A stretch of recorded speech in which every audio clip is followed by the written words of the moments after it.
नमस्ते, म विक्रम अधिकारी तपाईहरूलाई मेरो युट्युब च्यानल अदृश्य टेकमा स्वागत गर्न चाहन्छु।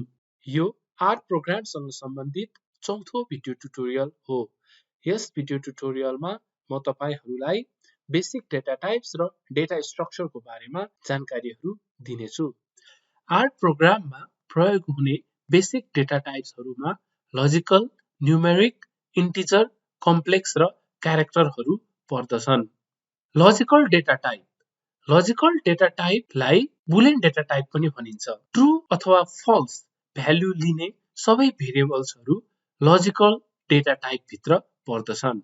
Numeric data type decimal places भएका वा नभएका सबै रियल नम्बर्सहरू न्युमेरिक डेटा टाइप भित्र पर्दछन्।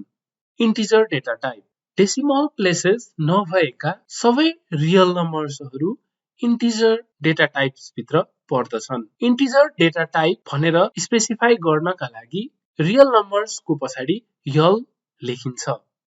Complex data type is used to specify purely imaginary values in R. Complex data type specify गर्नका लागि सफिक्सको रूपमा I प्रयोग हुन्छ। अन्त्यमा क्यारेक्टर डेटा टाइप स्ट्रिङ अथवा टेक्स्ट भएका भेरिएबल्सहरू क्यारेक्टर डेटा टाइप भित्र पर्दछन्। क्यारेक्टर्सलाई स्पेसिफाई गर्नका लागि सिंगल कोट अथवा डबल कोट प्रयोग गरिन्छ। अब आर प्रोग्राममा डेटा टाइप्सको बारेमा एक्सप्लोर गरौँ है त। पहिलो data type logical data type हो। लजिकल डेटा टाइपले either true or false value लिन्छ। एउटा अब्जेक्ट बनाऊ यम र यममा मैले अहिले एउटा भ्यालु लजिकल भ्यालु ट्रु भनेर राखे र यसलाई रन गरे। अहिले यममा ट्रु भ्यालु सेभ भएको छ। अब यसको क्लास हेर्नका लागि यसको डेटा टाइप हेर्नका लागि क्लास भन्ने फंक्सन छ। क्लास भित्र त्यो अब्जेक्टलाई राख्नुभयो भने र त्यसलाई रन गर्नुभयो भने यसको डेटा टाइप डिस्प्ले हुन्छ। यम भन्ने अब्जेक्ट जुन हामीले बनायौ त्यसको data type logical data type हो। डेटा टाइप हेर्नका लागि अर्को फंक्सन पनि छ मोड ब्राकेट भित्र अब्जेक्टको नाम राख्ने र कन्ट्रोल इन्टर। लजिकल यम भन्ने अब्जेक्टमा ट्रु भन्ने भ्यालु सेभ भएको छ र त्यसको डेटा टाइप चाहिँ लजिकल रहेको छ। यदि मैले यन भन्ने अर्को अब्जेक्ट बनाए र त्यसमा फल्स भन्ने अर्को अप्सन राखेर कोड रन गरे भने यसको डेटा टाइप हेरौँ लजिकल। अब दोस्रो डेटा टाइपमा जाउँ न्युमेरिक डेटा टाइप भित्र डेसिमल प्लेसेस भएका वा नभएका सबै रियल नम्बर्सहरू पर्दछन्। एउटा अब्जेक्ट बनाए अब्जेक्ट 1 र यसमा मैले 4.78 राखे र रन गरे। अहिले अब्जेक्ट 1 भन्ने बनेको छ र त्यसमा 4.78 सेभ भएको छ। यसको क्लास हेरौँ न्युमेरिक। यो डेसिमल प्लेसेस भएको रियल नम्बर हो, त्यही भएर यसको डेटा टाइप न्युमेरिक रहेको छ। यदि मैले यसमा डेसिमल प्लेसेस हटाएर यो कोडलाई रन गरे भने यसको क्लास चेन्ज हुँदैन, न्युमेरिक नै रहन्छ। किनभने न्युमेरिक भित्र डेसिमल प्लेसेस भएका वा नभएका सबै रियल नम्बर्सहरू पर्दछन्। अर्को डेटा टाइप हो इन्टिजर।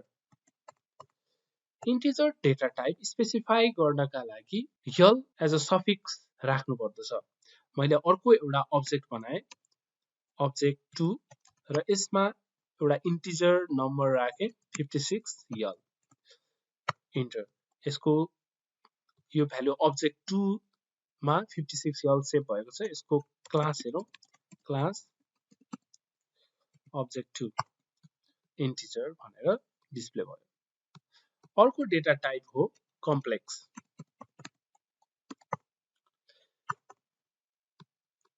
कम्प्लेक्स डेटा टाइप एउटा अब्जेक्ट बनाऊ अब्जेक्ट 4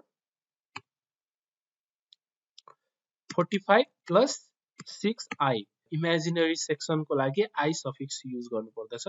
कन्ट्रोल इन्टर। अब मैले अब्जेक्ट 4 को क्लास हेरौँ कम्प्लेक्स डेटा टाइप। त्यसै गरी क्यारेक्टर एउटा छुट्टै अर्को अब्जेक्ट बनाऊ अब्जेक्ट 6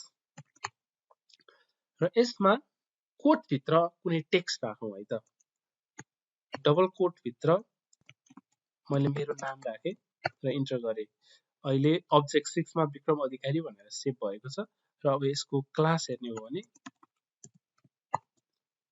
क्यारेक्टर मोड हेर्ने हो भने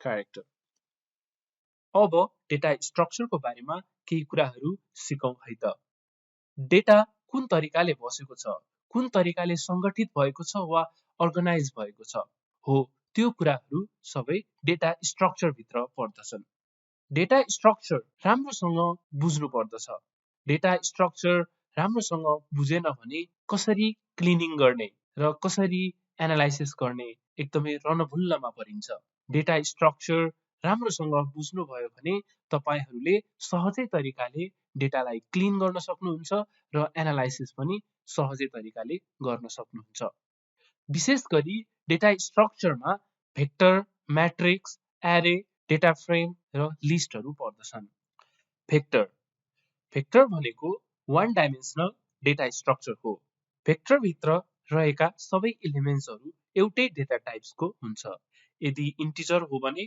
सबै इन्टिजर हुन्छ र यदि क्यारेक्टर हो भने सबै एलिमेन्ट्सहरू क्यारेक्टरको हुन्छन् मेट्रिक्स मेट्रिक्स भनेको टु डाइमेन्सनल डेटा स्ट्रक्चर हो यस भित्रका एलिमेन्ट्सहरू सबै होमोजिनियस डेटा टाइपको हुन्छन् र म्याट्रिक्स रो र कोलम गरेर टु डाइमेन्सनलमा अरेन्ज भएको हुन्छ एरे एरे भनेको मल्टिपल डाइमेन्सन डेटा स्ट्रक्चर हो यस भित्रका एलिमेन्ट्सहरू पनि एउटै डेटा टाइपको हुन्छ र मल्टिपल डाइमेन्सनमा अरेन्ज भएर बसेको हुन्छ डेटा फ्रेम हामीले कमनली प्रयोग गर्ने डेटा सेट्सहरू डेटा फ्रेम हुन् data frame two dimensional data structure हो यसमा पनि रो र कोलम्सहरू हुन्छ कोलम्स भनेको भेरिएबल्सहरू हो भने रोजहरू भनेको अब्जर्भेसन्सहरू हो पार्टिसिपेन्ट्स अथवा सब्जेक्ट्सहरू रो भित्र पर्दछ लिस्ट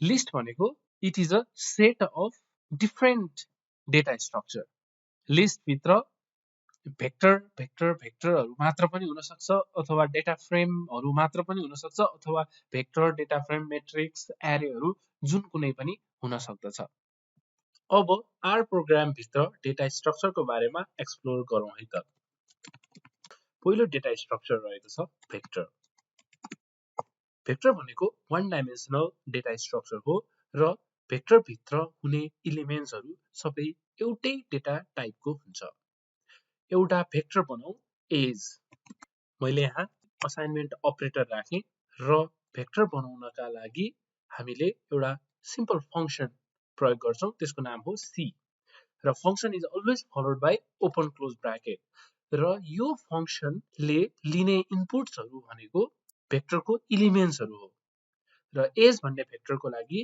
यसको एलिमेन्ट्सहरू एजहरू हुन्छ मैले यहाँ डिफरेन्ट पर्सनहरूको एज राख्दै छु मैले यसलाई रन गरे कन्ट्रोल इन्टर एज भन्ने भेक्टर बनिसकेको छ यता पनि तपाईले देख्न सक्नुहुन्छ अब एज भित्र कतिवटा आइटम्सहरू छ भनेर हेर्नका लागि हामीले एउटा फंक्सन प्रयोग गर्न सक्छौं लेन्थ लेन्थ भन्ने function followed by open close bracket र यो ब्राकेट भित्र एज अ इनपुट एज लाई राखौं कन्ट्रोल इन्टर यो एज को लेन्थ रहेको छ 5 यसमा 5 वटा एलिमेन्टहरू छन् र यो काउन्ट यो लेन्थ चाहिँ हामीले यता इन्भाइरोमेन्टमा त्यो भेक्टरको नाममा गएर हेर्न पनि सक्छौं यहाँ 1:5 छ नि 5 चाहिँ यसको लेन्थ भयो र यो भेक्टरको डेटा टाइप हेर्नका लागि क्लास भन्ने फंक्सन प्रयोग गर्न सकिन्छ class function followed by open close bracket र यो ओपन क्लोज ब्राकेट भित्र एज एज अ इनपुट राखौं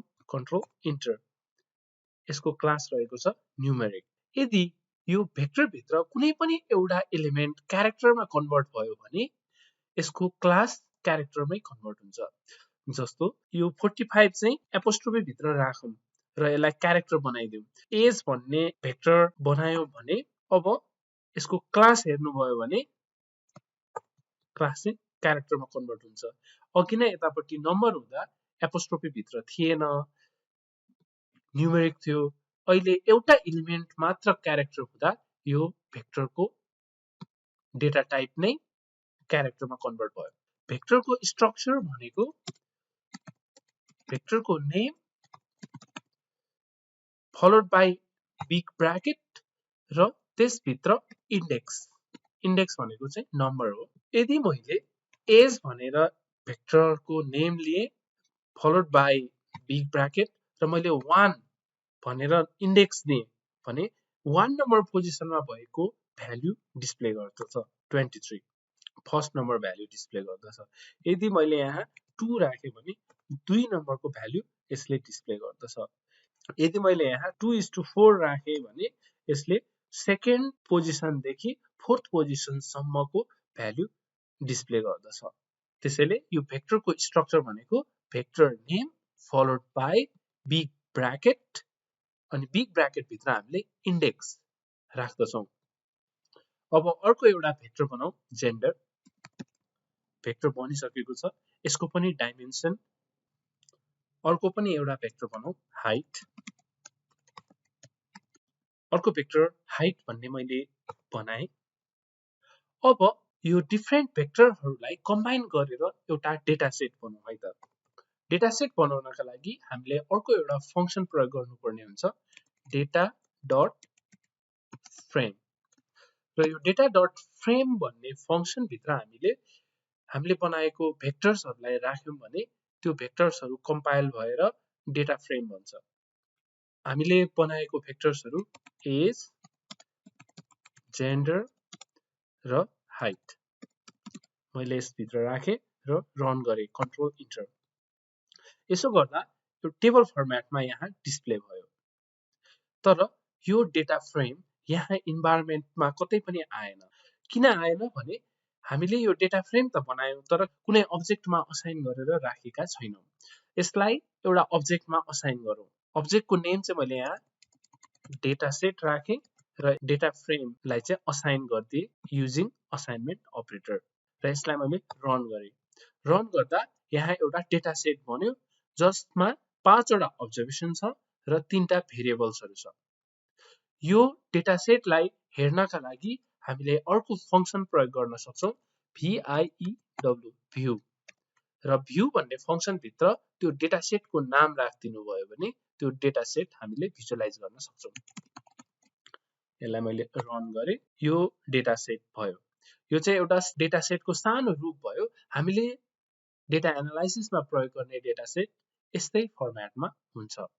र यो डेटा सेटको डाइमेन्सन हेर्नका लागि हामीले प्रयोग गर्न सक्छौं एउटा फंक्सन छ DIM। डाइमेन्सनको DIM। This function is followed by open close bracket र यसको आर्गुमेन्ट भनेको डेटा फ्रेमको नेम हो डेटा सेट। Control enter. यसको डाइमेन्सन भनेको चाहिँ 5 3। 5 भनेको टोटल रो नम्बर हो र 3 भनेको टोटल कोलम नम्बर हो। डेटा फ्रेमको स्ट्रक्चर चाहिँ डेटा फ्रेमको नेम हुन्छ फलोड बाई बिग ब्राकेट अगाडि रो नम्बर हुन्छ कमा पछाडि कोलम नम्बर हुन्छ। अब हेरौँ है त। हाम्रो डेटा फ्रेमको नाम डेटा सेट हो र यसको चाहिँ रो नम्बर 1 को कोलम नम्बर 1 मा के छ त 23 छ।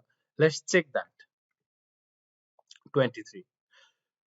रो नम्बर 4 को कोलम नम्बर 3 मा के छ हेरौँ है त। रो नम्बर 4 को डेटा सेट बिग ब्राकेट रो नम्बर 4 को कोलम नम्बर 3 कन्ट्रोल इन्टर 154 छ। 154 छ। ठीक छ। र यसको क्लास हेर्ने हो भने कन्ट्रोल इन्टर। यसको क्लास चाहिँ डेटा फ्रेम छ। अब अर्को डेटा टाइप भनेको म्याट्रिक्स हो। म्याट्रिक्स बनाउनका लागि हामीलाई भेक्टर चाहिन्छ। मैले चाहिँ एउटा सानो एउटा भेक्टर बनाएँ। भेक्टरको नाम चाहिँ A भनेर दिएँ र यसमा चाहिँ 1 देखि 10 सम्मको भ्यालुहरू असाइन गर्दै र कन्ट्रोल इन्टर रन गरेँ। अहिले एउटा भेक्टर A भनेर बनिसकेको छ। अब म यो A लाई चाहिँ म्याट्रिक्समा कन्भर्ट गर्छु। म्याट्रिक्समा कन्भर्ट गर्नका लागि म्याट्रिक्स भन्ने फंक्सन छ followed by open close bracket अनि यसभित्र रहने आर्गुमेन्ट्सहरू भनेको एउटा डेटा। डेटामा चाहिँ म यो भेक्टर A लाई राख्ने छु। त्यसपछि कतिवटा रो छ अथवा कतिवटा कोलम छ र के को आधारमा मेट्रिक्स बनाउने बाइ रो, यो चारवटा इनपुट्सहरु चाहिँ एकदमै इम्पोर्टेन्ट छ। ट्याब डेटा भनेको चाहिँ मैले ए भनेर राख्दिए, त्यसपछि ट्याब के थियो चाहिँ नम्बर अफ रो चाहिँ मैले 2 वटा बनाइदिए र ट्याब गरे र के को आधारमा मैले बाइ रो को आधारमा म्याट्रिक्स बनाउने हो कि हैन, यसलाई चाहिँ मैले ट्रु को टी लेखे, कन्ट्रोल इन्टर। यहाँ अहिले दुईटा रो 5 वटा कोलमको मेट्रिक्स बनेको छ र यो भ्यालु ए को भ्यालु 1 देखि 10 सम्म छ नि, त्यो चाहिँ रो को आधारमा बसेको छ। ए 1 2 3 4 5 रो, फर्स्ट रो कम्प्लिट भएपछि सेकेन्ड रोमा बाँकी रहेको भ्यालुहरु गएको छ। यदि मैले by row is equals to false गरिदिएको भए चाहिँ बाइ कोलम मेट्रिक्स बन्दछ। अब यो मेट्रिक्सलाई एउटा अब्जेक्टमा सेभ गरौँ। मेट्रिक्स 1 भनेर मैले नाम दिए र असाइन गर्दिए यो मेट्रिक्सलाई मेट्रिक्स 1 मा, कन्ट्रोल इन्टर। एउटा मेट्रिक्स बनेको छ। यो मेट्रिक्सको डाइमेन्सन हेरौँ, DIM मेट्रिक्स 1, यसको डाइमेन्सन चाहिँ 2 5, 2 भनेको 2 वटा रो छ र 5 वटा कोलम छ भन्ने बुझिन्छ। लिस्ट भनेको अर्को डेटा टाइप हो र यस भित्र डेटा फ्रेम, म्याट्रिक्स, भेक्टर्सहरु जे पनि राख्न सकिन्छ। लिस्ट बनाउनका लागि लिस्ट भन्ने एउटा फंक्सन छ, followed by open close bracket, र लिस्ट भित्र चाहिँ मैले अहिले एज भन्ने भेक्टरको नाम राखे, अर्को डेटा सेट भन्ने डेटा फ्रेम राखे र अर्को म्याट्रिक्स 1 भन्ने म्याट्रिक्सलाई राखे र कन्ट्रोल इन्टर। मैले यहाँ क्लिक गर्दाखेरि यसको आउटपुट यहाँ निस्कियो। यसलाई म एउटा अब्जेक्ट बनाउँदै छु, एबीसी। एबीसी भन्ने अब्जेक्टमा मैले यो लिस्ट बनाएर असाइन गर्दिए, कन्ट्रोल इन्टर। एबीसी भन्ने एउटा लिस्ट बनेको छ। यो लिस्ट चाहिँ यतापट्टि छ, यतापट्टि एरो साइन छ नि, यसलाई क्लिक गर्नुभयो भने चाहिँ यो भित्र के छ भनेर हेर्न सक्नुहुन्छ। डेटा फ्रेमको पनि त्यस्तै हो। यहाँ सेलेक्ट गर्नुभयो भने चाहिँ यसभित्र रहेको भेरिएबल्सहरु देख्न सक्नुहुन्छ। यहीँबाट यसलाई क्लिक गर्नुभयो भने यता आर स्क्रिप्ट सँगै त्यसलाई भिजुअलाइज गर्न सक्नुहुन्छ। एबीसी भन्ने एउटा लिस्ट हो। लिस्टको फर्स्ट आइटम, सेकेन्ड आइटम र थर्ड आइटम यसरी बसेको छ। डेटा सेटलाई क्लिक गर्नुभयो भने डेटा सेट ओपन हुन्छ। अब यसको क्लास हेर्नको लागि क्लास एबीसी लिस्ट भयो। यसको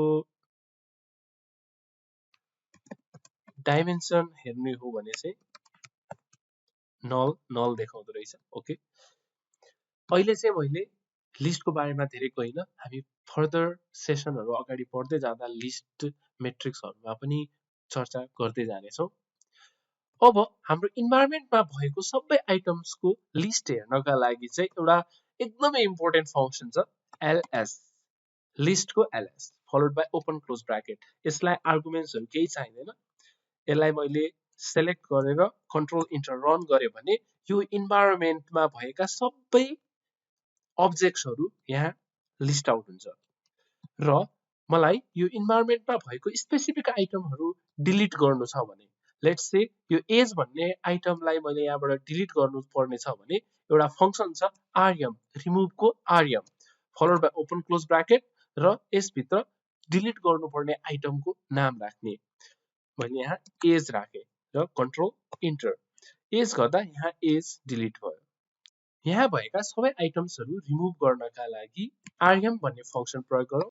rm फंक्सनले एउटा लिस्ट भन्ने आर्गुमेन्ट लिन्छ। लिस्ट भन्ने आर्गुमेन्टमा चाहिँ यदि मैले यो लिस्ट हामीले अहिले भर्खर क्रिएट गरेको लिस्टलाई राख्यो भने यो सबै आइटम्सहरु डिलिट हुन्छ। यो लिस्ट डिस्प्ले गर्ने फंक्सन भनेको ls ओपन क्लोज ब्राकेट हो। त्यसैले मैले लिस्ट भित्र चाहिँ ls ओपन क्लोज ब्राकेट राख्दिए र बाहिर आएर कन्ट्रोल इन्टर गरे।